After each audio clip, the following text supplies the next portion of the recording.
High বন্ধুরা, আজ আমাদের কী রান্না হচ্ছে তোমাদের একটু শেয়ার করতে এলাম। দেখো কী রান্না হচ্ছে আমাদের। এই যে মশলা কষাচ্ছি। আজ আমাদের হবে ছাঁট। তোমরা কে কে ছাঁট খাও বলো তো? অনেকে খায় কিন্তু প্রকাশ করে না, কারণ ছাঁটটা অনেকে খেতে চায় না, ঘেন্না করে।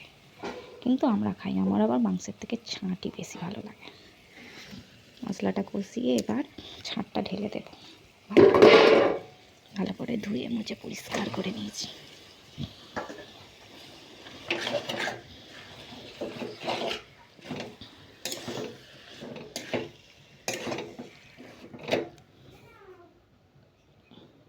এই দুটো আলু, এই দুটো যে ডিম আছে, এই ডিমটা আমার বড় শাশুড়ির আর তার দিদির, কারণ ওরা এইসব ছাট মাংস খায় না, মাংসই খায় না আসলে।